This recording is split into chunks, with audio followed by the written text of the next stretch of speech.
At this time, the children, 5th grade and under, are invited to exit out the back doors there to join their teachers on the way to Children's Church. God bless you as you go. We love you. Look forward to seeing you after the service here in just a little bit. As they're making their way out, just wanted to give you just a quick heads up that after the service, I will not be shaking anybody's hands or having close conversations. I'm in the last day or two of trying to get past a little bit of a cold here, so I know these days everyone's worried about germs and things, so I respect that, and I will keep my distance, and you please don't take offense at that, okay? It is for your sake and not mine, I promise you. You're probably already thinking, he sounds terrible, but listen, I can never sound as bad as I look, but I can promise you I sound worse than I feel, so find some comfortable middle ground there, okay? We're going to be turning to the end of our Bibles this morning. You probably already noticed that in your bulletin. Pastor Jeff mentioned in the announcements this morning that next Sunday, a week from today, is the first Sunday of Advent, which can only mean one thing. It means today is Christ the King Sunday, which, as you know, is the Sunday on the liturgical calendar that finishes the Christian year. So this is that Sunday where we acknowledge that Christ is reigning, that Christ is returning. It is that Sunday where we focus our hearts as Christians on all those things that we put our hope in and believe in that are yet to come. So if you would turn with me to Revelation 21, we're going to finish out the church calendar as well as our sermon series by reflecting on God as the one who always keeps his promises. So if you have one of the guest Bibles, we're going to be on page 1002. It is second to last page of the Bible. The rest of you, Revelation 21, beginning here in verse 1. John says, "Then I saw a new heaven and a new earth, for the old heaven and the old earth had disappeared, and the sea was also gone. And I saw the holy city, the new Jerusalem, coming down from God out of heaven like a bride beautifully dressed for her husband. I heard a loud shout from the throne saying, 'Look, God's home is now among his people. He will live with them, and they will be his people. God himself will be with them. He will wipe every tear from their eyes, and there will be no more death or sorrow or crying or pain. All these things are gone forever.' And the one sitting on the throne said, 'Look, I am making everything new.' And then he said to me, 'Write this down, for what I tell you is trustworthy and true.' And he also said, 'It is finished. I am the Alpha and the Omega, the beginning and the end. To all who are thirsty, I will give freely from the springs of the water of life. All who are victorious will inherit all these blessings, and I will be their God, and they will be my children. But cowards, unbelievers, the corrupt, murderers, the immoral, those who practice witchcraft, idol worshipers, and all liars, their fate is in the fiery lake of burning sulfur. This is the second death.'" Now, as John peers into the end of human history, what does he see? Well, we see right there in verse 1, he says, "I saw a new heaven and a new earth, for the old heaven and the old earth had disappeared." Now, John is not saying that God at the end of history is going to eradicate all that is. He's not going to wipe the slate completely clean and then just start from scratch with something else entirely. No, what John is seeing is the fulfillment of what God has already promised all throughout the Scriptures. You can go back to Isaiah chapter 65, and you can see the promise of God right there, where he says, "Look, I am creating a new heavens and a new earth." In other words, I am renewing, I am transforming the creation as you know it. This language was picked up by Peter in his second epistle when he said, "We are looking forward to the new heavens and the new earth that God has promised, a world filled with God's righteousness." What John is seeing is what the Scriptures have proclaimed from the beginning to the end, that there will be a final transmutation of the entire universe as we know it. Now, what the exact relationship is between the old creation and the new creation remains really to be seen. We don't know fully what that will be like. It's like trying to understand the similarities and the differences between this body that we have now and what our resurrected, glorified bodies will be then. I mean, take Jesus, for example. He is the pattern, of course, that all resurrection is understood by and follows after. And Jesus, when he rose again from the dead, had the same body, and yet it was quite different, wasn't it? But we don't know exactly what all those similarities and differences are. So the question is, what does the text indicate to us? So if we look again at our text, it tells us at least a couple of things. The first is this, and this is again at the end of verse 1. John says, the sea was also gone. Now, I know you northeastern North Carolinians, that's kind of a tongue twister if you're not ready for that.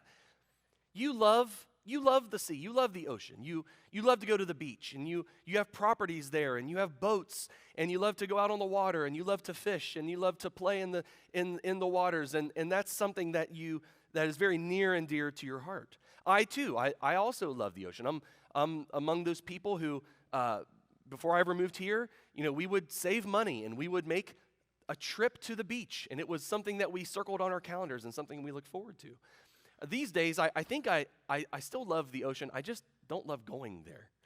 There's just something about dry. It's like we're close enough to go there, but not close enough for it to be very convenient. And so it's just sort of like an extra chore to have to get all the kids ready and drive there. And then getting out of the beach and all that, all the parents in here are like nodding their heads. Like, I know what you're talking about. Getting kids from the ocean to your car back to home is such a chore.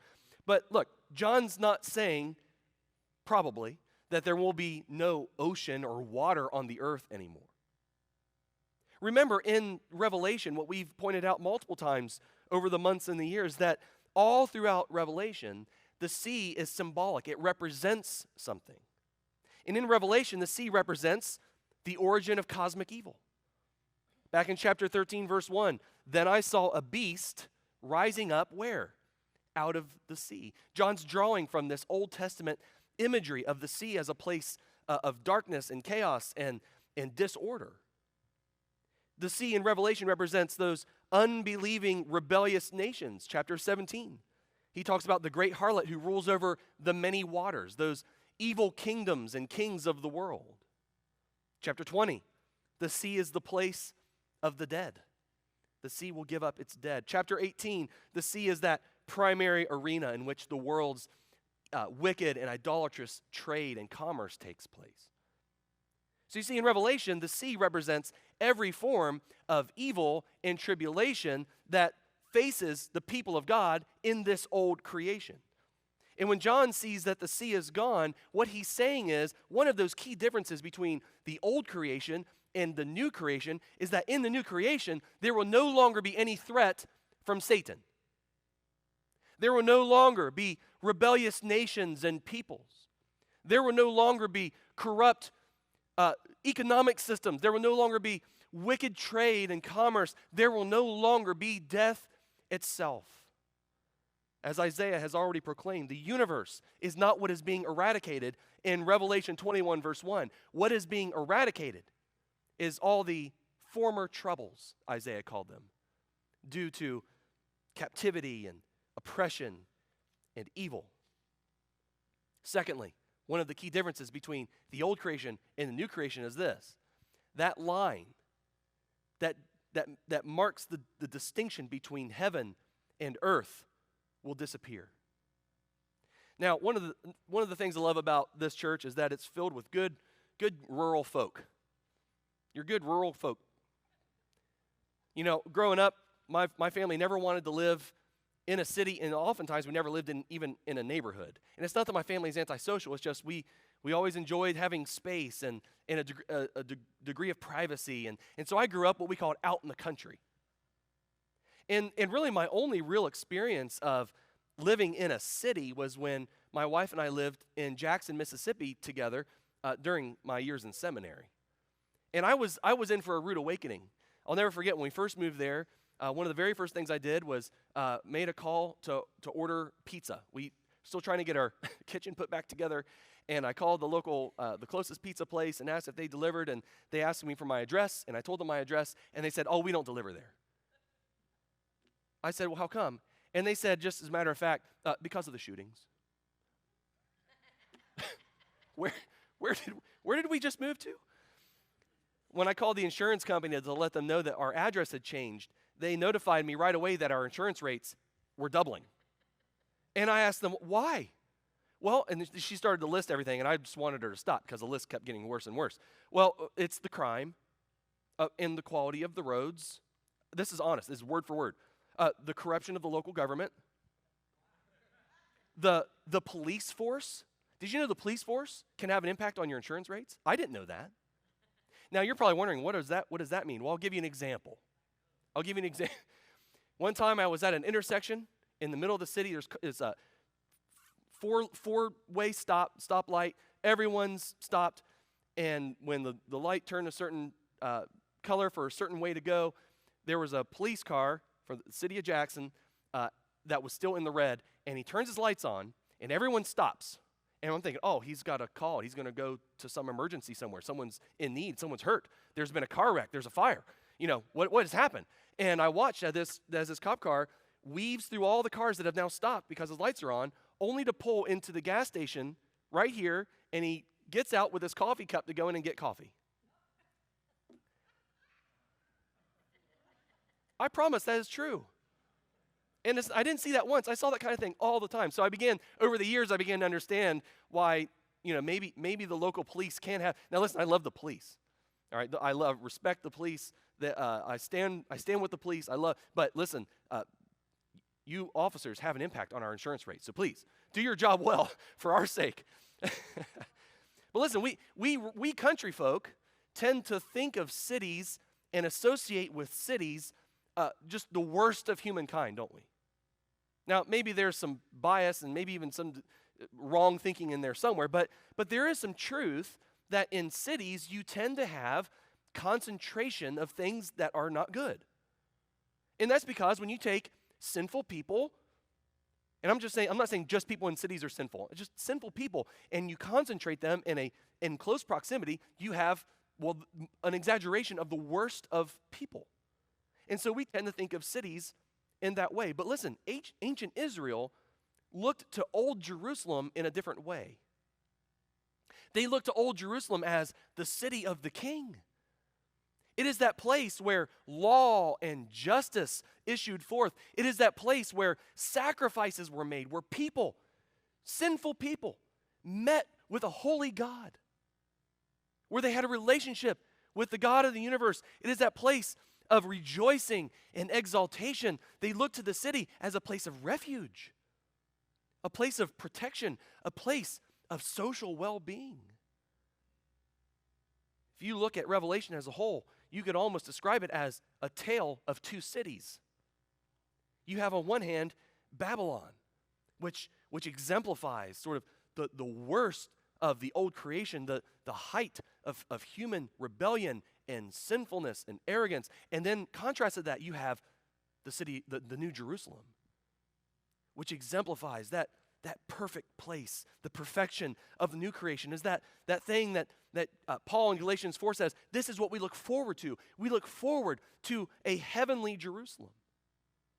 The writer of Hebrews in chapter 11 says, Abraham was confidently looking forward to a city with eternal foundations, a city designed and built by God. And that's what makes the New Jerusalem that is being presented in the new creation so good. It's because God is the one preparing it. And it represents that eternal intimacy and fellowship that God will have with his people, a people that God is actively preparing for himself right now. People like you and me. God is preparing us for this moment when we will have unbroken, eternal fellowship and communion with him forever and ever. Now that's emphasized there in verse 3. You heard it when I read it. Look, God's home is now among his people.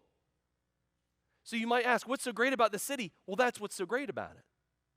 That God is making his home among us forever. And that, in case you had missed this at some point, that is the final fulfillment of a promise that can be traced all throughout the scriptures. We heard it this morning wonderfully from Mr. Colton.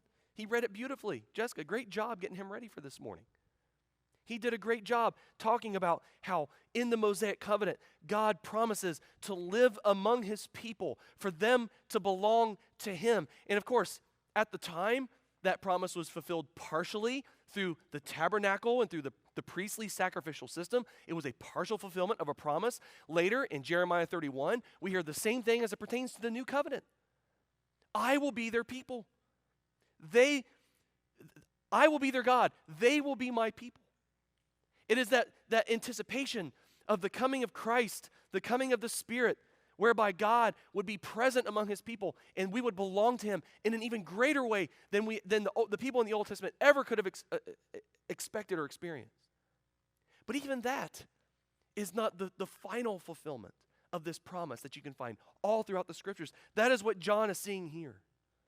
This final, perfected, consummated fulfillment of a promise that God will dwell fully and forever in and among his people, a people that belong exclusively to him.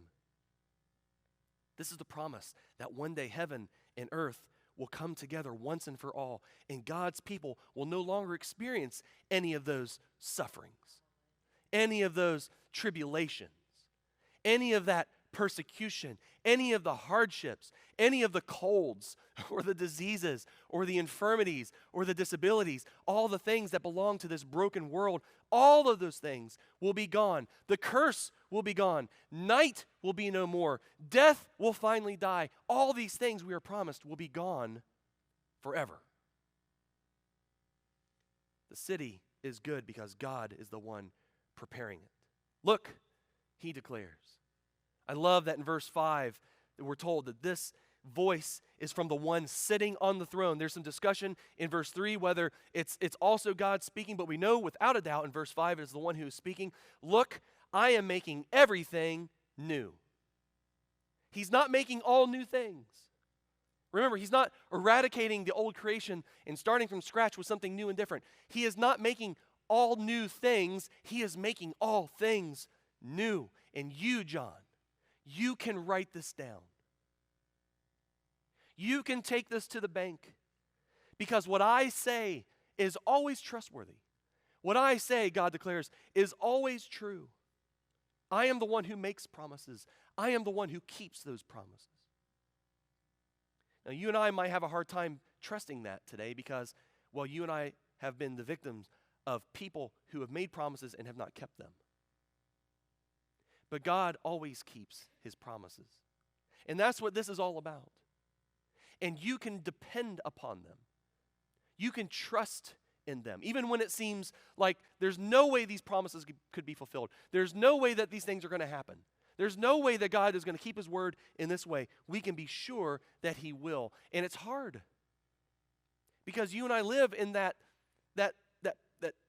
place in the world where we sort of live between when the promises were made and when the promises are completely fulfilled. We live in that tension of the already and the not yet, don't we?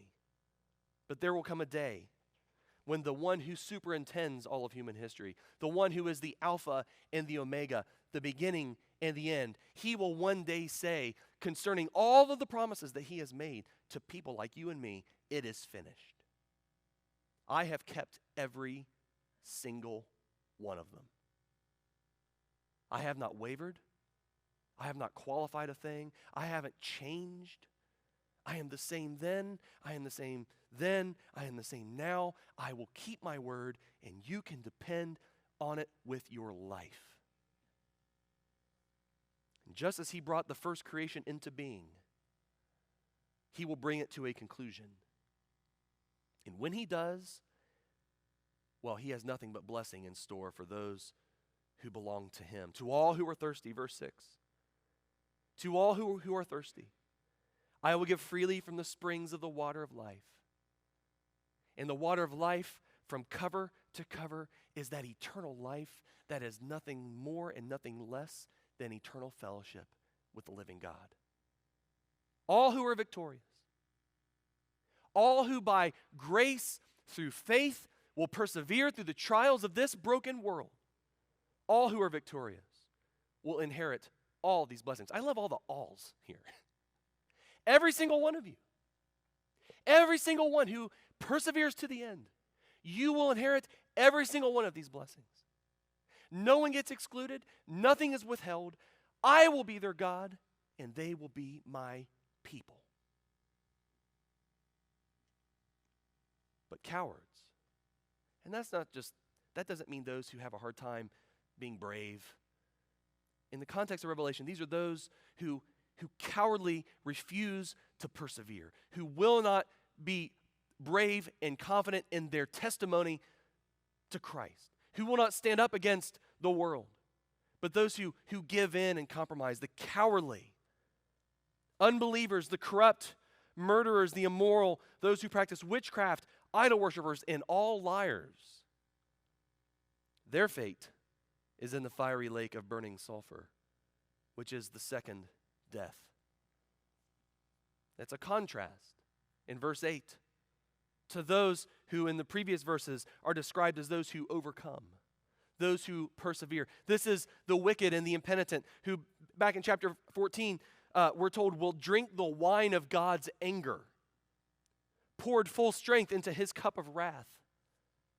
They will be tormented with fire and burning sulfur in the presence of the holy angels and the Lamb. The smoke of their torment will rise forever and ever, and they will have no relief day or night.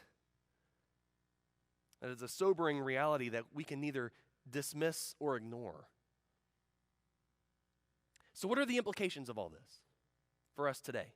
Well, I've got 3 for you because as a pastor, I'm bound by the sacred code to always offer 3 points. And so you're going to get my 3 points right now. Number 1, if this passage asserts that all of God's promises made to us will be fulfilled, if that is really true, the question is, how important is it for you and me today to reflect upon his faithfulness now? How do we live in light of this truth that God will keep his promises till the end? As you and I seek to be faithful and persevere in a broken and hostile world, what are we doing to sort of shore up our convictions in God's faithfulness, our certainty that these promises will be kept? What can we do to make sure that happens? Well, in his call to persevere, the writer of Hebrews is very helpful here. Listen to this exhortation where he says, let us hold tightly, cling, hold tightly without wavering to the hope we affirm. Why? For God can be trusted to keep his promise. So there's the exhortation. Hold tightly. There's a lot of temptation out there to loosen your grasp on the certainty of God's promises. There's a lot of temptation to let go of the promises of God and start reaching for other things that seem more stable or certain or reliable. That's the difference between a Christian who's hot and a Christian who's lukewarm or cold. When you start losing your certainty in the promises of God and you release your grip just a little bit, you put yourself in danger of letting go altogether. Let us hold tightly without wavering to the hope we affirm. Why? For God can be trusted to keep his promise. Let us think of ways to motivate one another. So find ways to motivate one another, to do those acts of love and to encourage one another, especially now that the day of his return is drawing near. That right there is the prescription for perseverance in a time such as our own. Cling to hope. Remain committed to our fellowship. Don't stop coming to church. Don't stop tuning in. Don't abandon the fellowship that we need. We need one another. You can't have Christ and forsake his church. It is a package deal. We need each other. We experience him together as his body. Do not neglect giving up together. Keep encouraging one another. When was the last time you encouraged somebody in this room here? I was encouraged this morning. Miss Pat came up and said, I've been praying for you. Let me tell you, Pat, that meant the world to me. Not just because I have a cold, but because I need prayer. We need to be praying for one another. We need to be reminding each other that we're with each other, side by side, shoulder to shoulder. The world is crazy. We don't know what tomorrow holds. But guess what? We have him and we have each other. Encourage one another. Motivate each other. Stimulate each other to do good works those things that we were created to do, to be the people God created us to be in this lost and dying world. Let us join one another in establishing his kingdom on earth as it is in heaven. This is how a people of faith live out their hope today in a world that is yet to come tomorrow. Secondly, if the fullness of the blessings that lie in store for us in the future are all about intimacy with God, if that's what all this language about New Jerusalem and new heavens and new earth, God dwelling among his people, him belonging to us belonging to him, if all of that is telling us that our destiny is eternal intimacy with God, well, then what are we doing today to prepare for that? How are you preparing for that? Those of you who have been married, remember that experience of getting ready for your marriage. You didn't just roll out of bed one day and say, I'm getting married today. Well, maybe you did that. I hope you didn't do that. I hope you took more effort to prepare for your wedding day and your marriage than that. But no, we prepare, don't we? There's all sorts of things we do in preparation for that day. You're preparing for an intimacy that will last until death do you part. In the Sermon on the Mount, Jesus said to store up treasures in heaven. Store up treasures in heaven. Why? Why do that, Jesus? Well, it's very simple. He says, where your treasure is, there your heart will be. Your heart follows what you treasure. Your heart follows what you treasure. Therefore, choose your treasure carefully. Choose it carefully. The human heart will always gravitate towards that which it thinks is most important. If what you value most in this life are the things of the world, then your heart will be drawn to those things. And you can test your heart in this way. You can ask your heart, what do you desire? Heart, what do you think about? How do I spend my money? How do I spend my time? How do I spend my energy? Where are all my investments? Is it in the things of the world or is it in the things of heaven? That will reveal to you what your heart treasures. But if we maintain a high valuation on the things of heaven and eternal intimacy with God, then our hearts today will be drawn in that direction. So how do you intentionally cultivate intimacy with God today? How do you make God the treasure of your heart? What are you doing now to cultivate a desire for him? How are you making him your treasure? Well, it won't be accomplished through superficial external behavioral changes.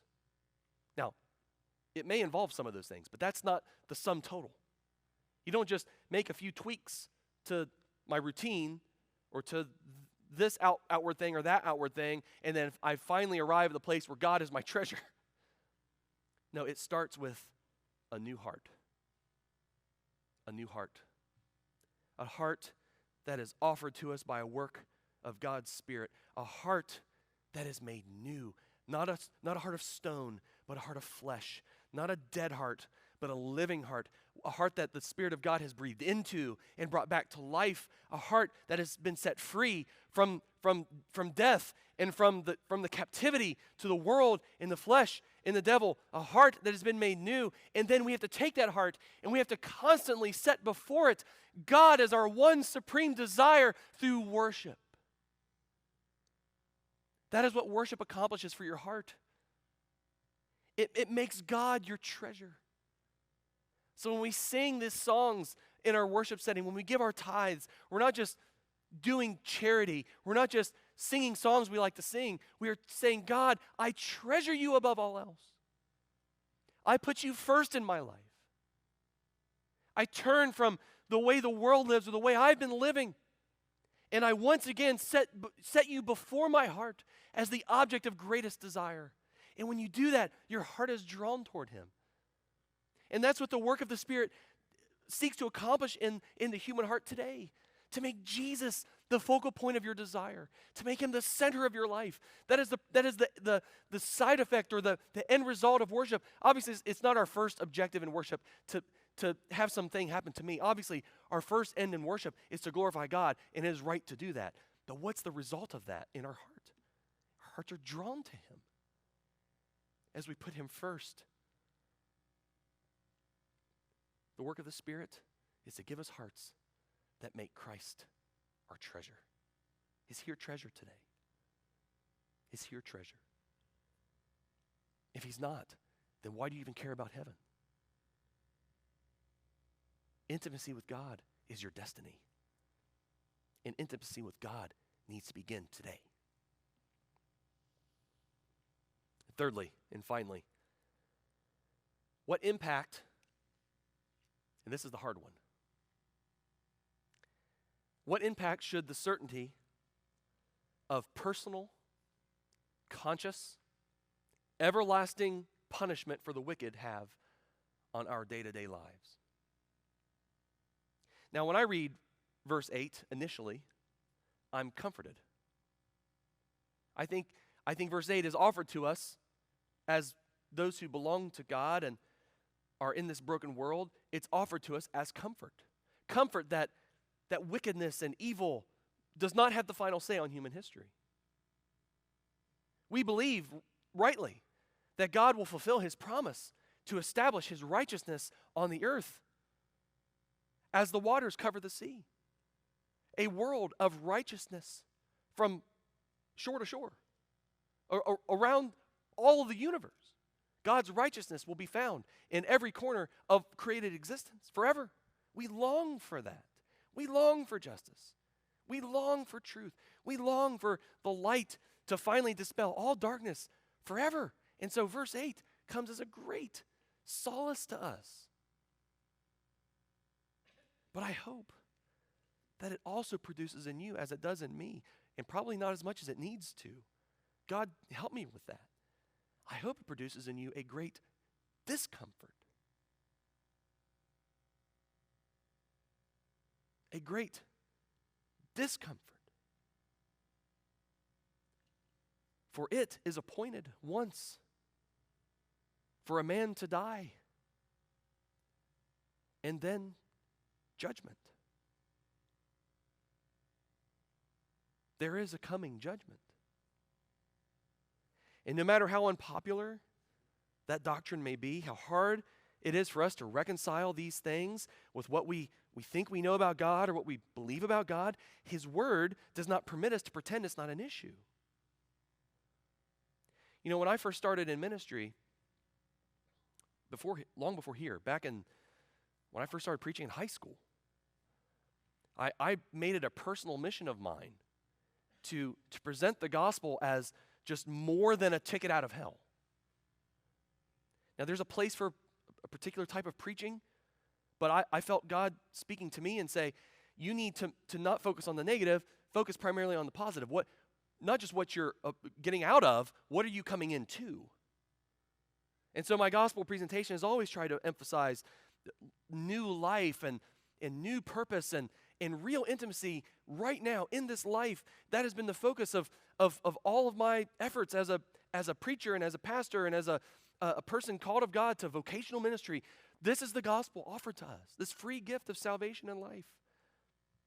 But sometimes we need to be reminded that the gospel does not merely exist and come to us just to give us happy marriages or to give us more stable and successful children or to help clean up the moral messes that we make in our lives. No, the gospel comes, church, the gospel comes to prepare us for death and to save us from hell.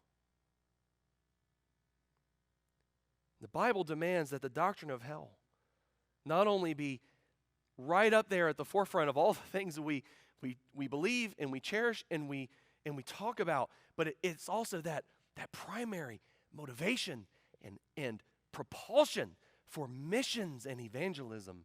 There is a world full of people headed to a second death. And it has been given to us to preach the gospel to the nations.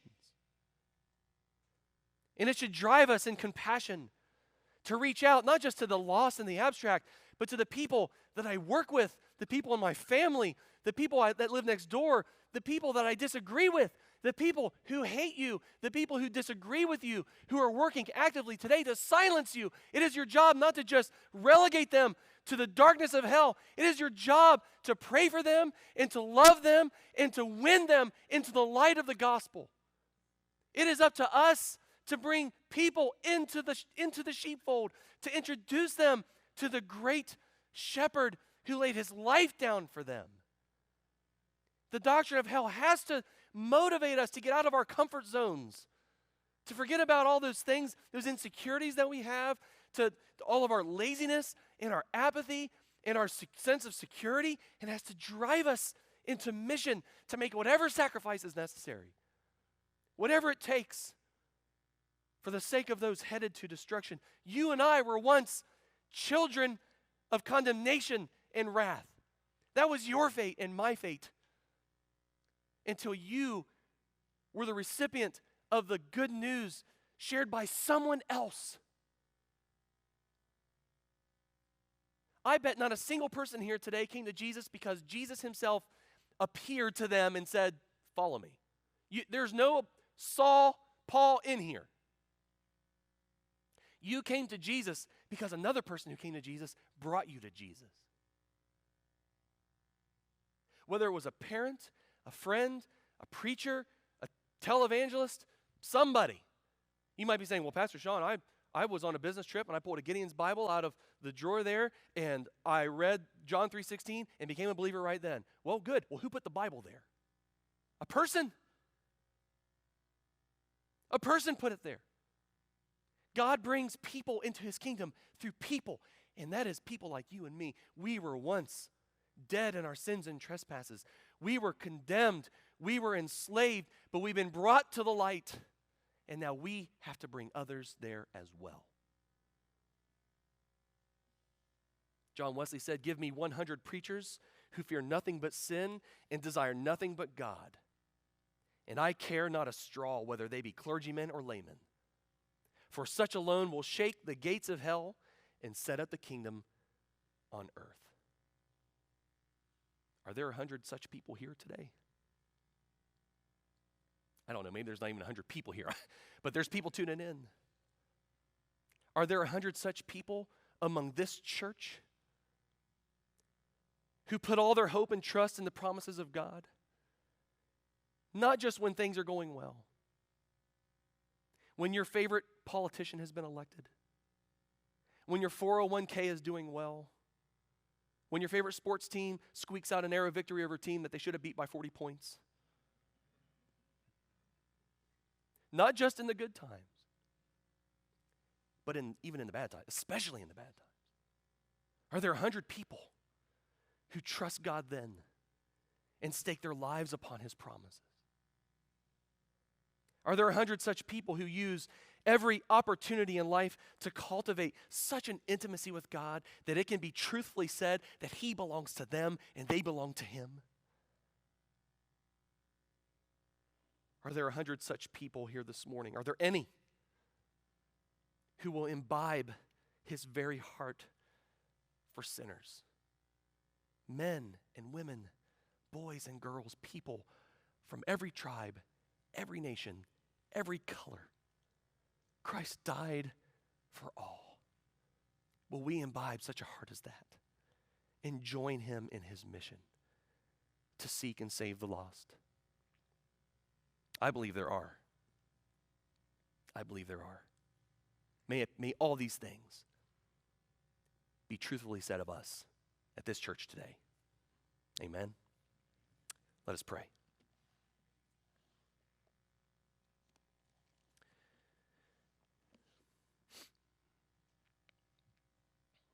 Lord, I don't know why each and every person came in here this morning, or why people tuned in to the live stream or listened to this on recording sometime later. We're all motivated by different reasons. Maybe we couldn't wait to be here today, and we couldn't wait to worship and hear the truth proclaimed from your word and fellowship with your people. Maybe we came here just out of duty. maybe just a sense of obligation. And that's not always a bad thing. Sometimes we need obligation to get us motivated and moving, and maybe some of us are here against our will. Maybe someone dragged us to church this morning or guilt tripped us. God forbid that would ever happen, but maybe that's why we're here. Lord, I pray that despite what brought us here, I pray that every person who leaves here this morning would leave with a deep conviction in the promises of God, in your trustworthiness, in your truthfulness, in your faithfulness, a God who makes covenants, a God who keeps covenants, not just his end of the bargain, a God who stepped into history and kept our end of the bargain, a God who spared no expense to bring sinful, rebellious, wicked people such as me out of darkness and into light at the cost of the blood of Jesus. Lord, may every person within the sound of my voice leave focused on that, staking their lives and their future and all their hope on that.